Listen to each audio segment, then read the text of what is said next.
Marcus Crescentini, thank you so much for joining me here today. Awesome. I want you to know I've enjoyed you in the short period of time that you've been here. It's only been about a month, I think, that you've been here. Yeah, about a little over a month, yeah. And I really want my fans, your fans, I want to grow your fan base. I want the area here, South Florida, to know more about the players. Because I think the one thing that's really missing is that people don't know the players, and just like when you write a book or write a movie, if you don't care about the characters, nobody's going to finish the book and nobody's going to read the book. So I really want to find a way to have people get to know you better. So tell me a little bit about you, even from like childhood, and when did you think you had a chance to get into more sophisticated baseball? Okay, well, I'm from the west coast of Florida. I'm from Tampa, so I grew up over there in a little city called Wesley Chapel. I didn't really start getting into baseball competitively until I was about 13 or 14. I always played football. And, I got an injury in football, and then it kind of just progressed to where I had some coaching with, like, you're going to be really good at baseball if you stick with it. I've always been a pitcher. I feel like you have a good arm. God bless me with a good arm. So I kind of was at a crossroads where I really enjoyed playing football, but my calling might have been in baseball. So you're a big guy. I mean, you're like, what, 6'4", 240.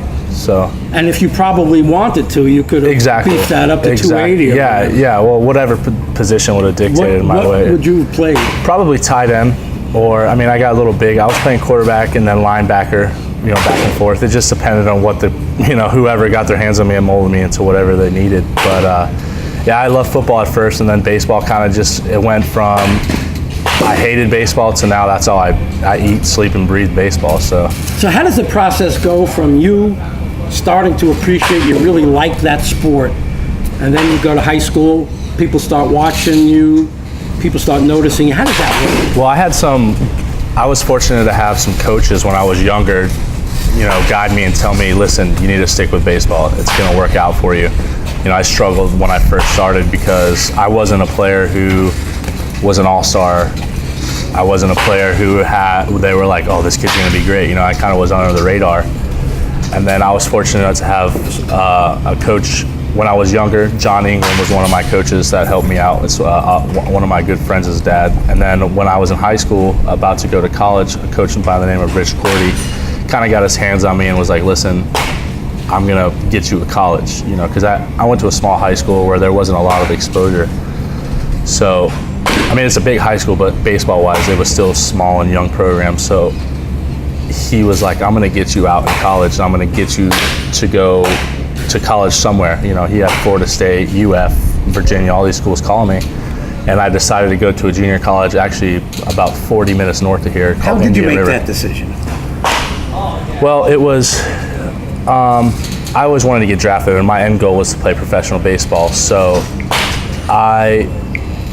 the fastest route for me to play professional baseball was going to junior college, because you can get drafted after your first year. And a D1 or an NCAA school has to be 3 years. So I went junior college chasing the draft. And what happened? How did you do there? My first year I did really well.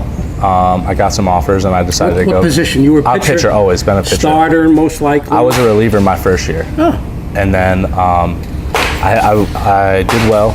I was a young kid, so I didn't really pitch a lot at first, but I kind of earned a spot. And then I went and played summer ball in New York, which really put me on the map because I was doing well. I got some exposure from some scouts, made the All-Star game, all that stuff.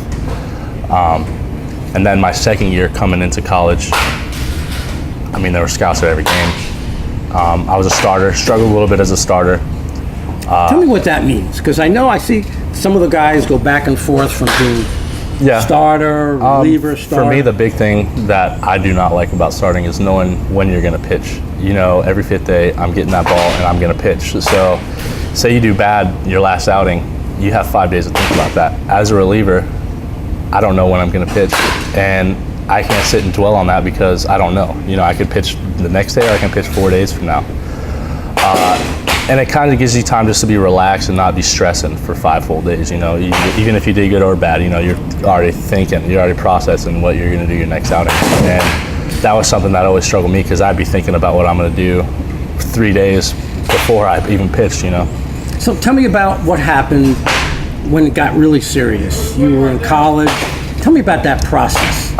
Well, it got serious for me when I started getting calls and letters from scouts, and at that point I was like, well, maybe I actually can do this. And then, you know, it was, okay, well, instead of this being a dream, this is going to be a reality. So I just had to I kind of struggled with that at first because I couldn't separate performing in the game without thinking about going to be professional, you know.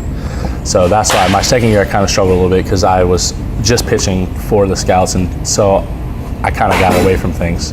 But my third and fourth year of college, I kind of got back to the baseball aspect. Yeah. This is the kind of thing that, you know, nobody knows about. Yeah, exactly. What you just said right there.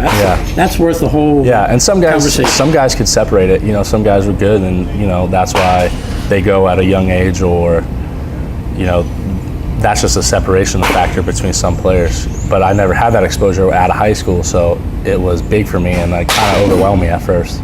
Tell me about that draft night. Oh, draft night was really cool. I was actually at one of my friend's house, and I wasn't really listening to it, wasn't really following it, because years in the past I had followed it every pick, and it just was so stressful. So I was at a friend's house, and then I get a text message from a friend, and he says, "Attaboy." Like, I remember it to the day, and I was like, what is he talking about? And then all of a sudden I look at the computer, because we had it like streaming in the background, and it said Los Angeles Dodgers, Marcus Crescentini. So you didn't just get drafted by Milwaukee. Yeah, no, yeah. You didn't just get drafted by, you know, a small town team. You got the Dodgers. Yeah, that was awesome. And I had been talking to the scout throughout the whole year, and he called me the day before, and he was like, "Hey, be by your phone." So I did, and you know, it doesn't matter for me. I didn't care if it was, you know, the Padres or whoever. I mean, I just wanted to play, and I was fortunate enough to get drafted by a very recognizable team, which was really cool. You know, and I had a great opportunity there, and I had a great time, and you know, now I'm here, which it's awesome being with part of a Florida team, being from Florida. That's right. It's crazy how the path just takes you all over, you know. So now tell us a little bit about, you get drafted, the timing between, what do you do next? What do they have you do next? Well, after I got drafted, they gave me about 3 days to say bye to your family, get all your stuff together. Wow. And then I flew out to Glendale, Arizona, and did my physical, signed my contract, all that stuff. And then about 3 days after that, they shipped me off to Ogden, Utah, where I started my career for the Ogden Raptors. And how long were you there for? A whole year? Well, it's short season, so I was there for half a year, so 70 games. I think you told me you kind of got to like it then. Oh yeah, that was a beautiful spot. Fans in the stands? Oh, fans, 4,000 fans. There's mountains right behind the field, so that was really awesome too. Wow. And just tell me about, I remember when we spoke a little bit, you said, I think last year or even in Greensboro, you were struggling a little bit? When I was with the Dodgers, my first, because I was there for 2 seasons, I struggled a little bit. I was trying to find myself. I was, you know, the thing about, I've learned about pitching, and especially at the pro level, everybody has something to tell you. And if you take everything that somebody tells you, you're gonna be all over the place and not know what to do when you're out there. So my first 2 years over there, I kind of was trying to do what everybody told me, you know, and I just struggled real hard. And then when I came over here, I kind of just took a little bit from what everybody said and made it my own. And I found great success after I did that. So. Yeah, I mean, when I first saw you, you came in here like gangbusters. You told me you're throwing 91 to 93. Your pitches look a lot harder than that, and I think you were a little bit overpowering to the people the batters when you first got here. Yeah, well, I think that you know, some guys have better stuff than I do. We kind of have a joke in the clubhouse. You know, I'm just a guy who just trusts what I have, and I know what my strengths are, and I know that even though I don't throw 100, you know, I have conviction in what I do, and I think that plays. You believe in your exactly. Your I believe in my stuff. So. Tell me, what is your stuff? What? Well, I have a fastball. Obviously, I mean, I throw that 90% of the time. You know, it's up to 95 sometimes. So you were fibbing to me the other night when you said 93. Yeah, I was trying to be modest a little bit, but and then a slider and a changeup. But those are just, you know, kind of get off pitches. Can you put your? Yeah, I throw both. They come in for strikes when Yeah. I throw 1 inning, so I only really need 2 pitches. So, and I found success with just throwing majority fastballs up and down in the zone, in and out, and then a slider just to get them off the fastball.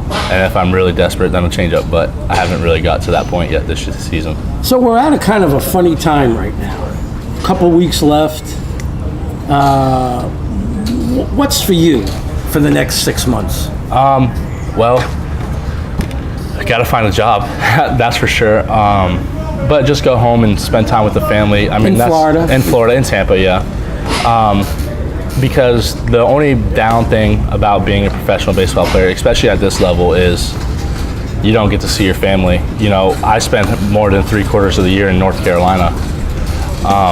So, I mean, I saw my family twice. They came up, you know, saw my girlfriend twice, you know, so that's gonna be the best part, just being able to go to dinner whenever, you know, see them whenever, you know, see my family, relaxing my dogs. Dogs are definitely the most important part.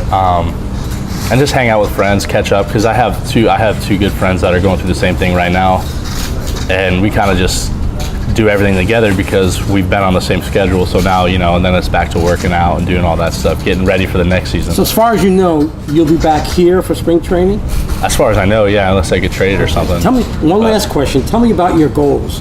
I mean, Well, everybody sees themselves in the majors. Well, I like to set goals for myself because I'm very goal oriented, and that's what pushes me, you know, material things, you know, have a house, a car, you know, stuff like that. But my goal is obviously to have a very good big league career, get there. I want to be there by next year. I'm not trying to, you know, prolong the minor leagues as long as I want to be as short as possible. I think you could do it, man. Yeah, I appreciate that. And, you know, like I said, I have my family's behind me, and, you know, they kind of push me. Boy, is that important at your level here. Exactly. I mean, because it is a grind. I mean, we're like about 120 games in right now, and we have like 6 or 7 off days. So it's baseball every day, and eventually it takes a toll on you, and it's good to have someone push you and say, hey, well, remember what you said, this is your goal, you know, so. And you're staying free of injuries. So. Exactly.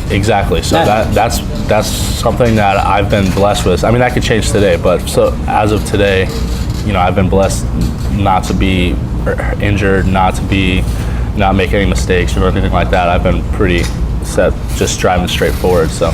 I appreciate you spending time with me, I appreciate you getting to know me. I thank you very much. I'm a fan. Awesome. You know, I recognize someone who is really deep into it and really had some skills behind him right from the start. Thank you very much. So I wish you all the best the rest of the year, and let's keep in touch. Awesome. Thank you very much. All right, man. Cool. Thank you.